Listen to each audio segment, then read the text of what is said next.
नमस्कार, जय भीम। मैं मंगलजीत और आप देख रहे हैं प्रकाश इंडिया। साथियों, आज बात करेंगे वैसे पत्रकार के बारे में जो कि बहुजन समाज का झंडा गाड़ दिया है और बहुजन का नाम लेकर और बहुजन का बात करके वो आज आगे बढ़े हैं और उसी बहुजन का नाम लेकर ये चुनाव मैदान में वो उतरने वाले हैं।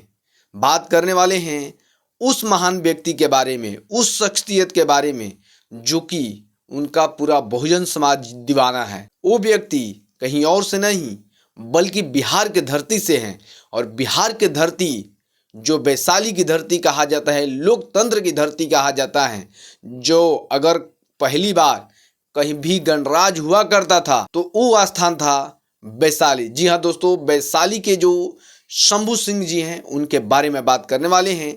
वो भी चुनाव लड़ने वाले हैं, चुनाव का ताल ठोक चुके हैं और कई तरह की उन पर बातें हो रही हैं और वो क्या उनका रणनीति है क्या नहीं है, आपको इस वीडियो के माध्यम से बताने की कोशिश करेंगे।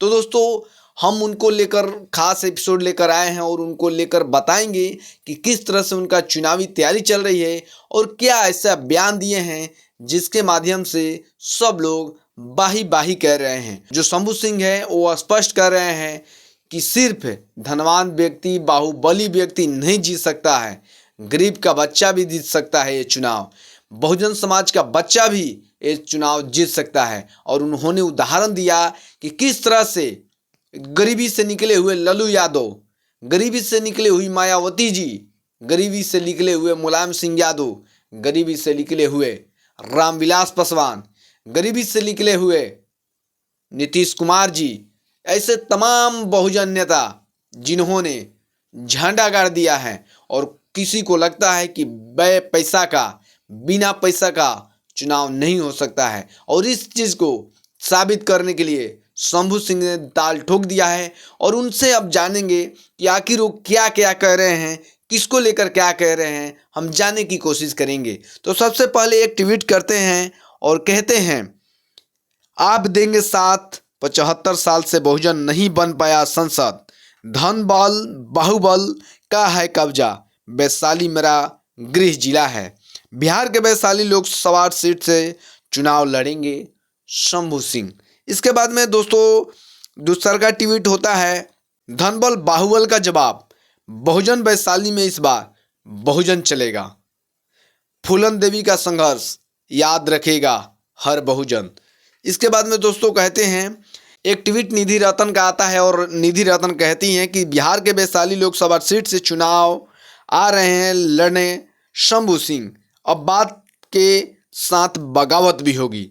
इसके बाद में धनबल बाहुबल का जवाब देते हुए उनका शुक्रिया करते हैं। इसके बाद में दोस्तों एक और ट्वीट आता है, वो कहते हैं कि धनबल बाहुबल के जवाब में बहुजन, धनबल बाहुबल के जवाब में बहुजन, मायावती जी के विचारों से लैस। समझ लीजिए, यहाँ तक कि वो कांसीराम साहब की बातें करते हैं, रामविलास पासवान की बात करते हैं, लल्लू यादव की भी बातें करते हैं और कहीं ना कहीं बहन कुमारी मायावती जी का भी बातें करते हैं और कहते हैं उनके विचारों से मैं लैस हूँ और मैं ये चुनाव वैशाली से लड़ूंगा।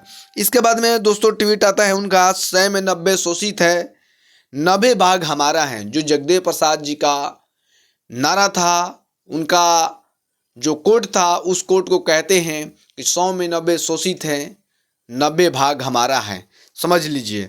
इसके बाद में कहते हैं कि लालू प्रसाद यादव के विचारों से लैस नेता, ना धन बल ना बाहुबल, वैशाली में इस बार सिर्फ बहुजन, लालू प्रसाद यादव के विचारों से लैस।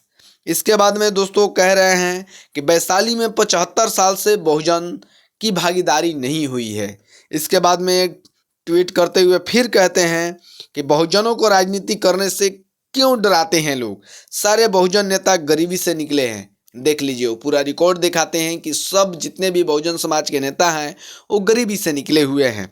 इसके बाद में लल्लू यादव जी का फोटो शेयर करते हैं। इसके बाद में बहुत सारे मायावती जी भी हो गई, कांसीराम साहब भी हो गए, तमाम जो महापुरुष हैं उनका जो लीडर है उनका फोटो शेयर करते हैं, उनका विचारों को शेयर करते हैं और कहते हैं कि वोट हमारा, राज तुम्हारा, नहीं चलेगा, नहीं चलेगा, और कांशीराम साहब का कोट पढ़ते हैं, कोट करते हैं। इसके बाद में उनका तस्वीरें भी लगाते हैं। इसके बाद में कह रहे हैं कि बाहुबल धन के खिलाफ सामाजिक न्याय का सिपाही शंभू सिंह। इसके बाद में एक और ट्वीट होता है और उसमें कहते हैं कि मैं यहाँ से वैशाली से चुनाव लड़ूंगा और आप लोगों का सहयोग चाहिए। इसके बाद में दोस्तों कई तरह के बहुत सारे पत्रकार भी उनको सहयोग देने के बातें कही। बहुत सारे पत्रकार उनको कहें कि हम आपका प्रचार भी करेंगे, बिना कुछ मन जो भी होगा हम अपने से खर्चा उठा के आपका प्रचार करेंगे और आपको आर्थिक सहायता भी देंगे।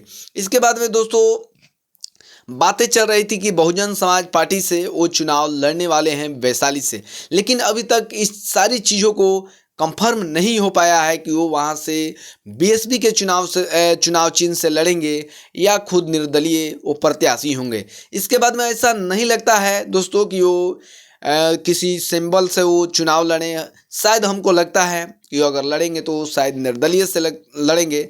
लेकिन दोस्तों मैं पूछना चाहता हूँ आप लोगों से, क्या वो लड़ रहे हैं तो बढ़िया कर रहे हैं या खराब कर रहे हैं? क्या वहाँ से वो जीत पाते हैं या नहीं जीत पाते हैं, या बहुत बड़ा परिवर्तन कर पाते हैं? ये देखने वाली बातें हैं। तो दोस्तों आप इस सारी कोटों को किस तरह से आप देखते हैं, प्लीज़ कमेंट करके ज़रूर बताइएगा। बहुत बहुत धन्यवाद।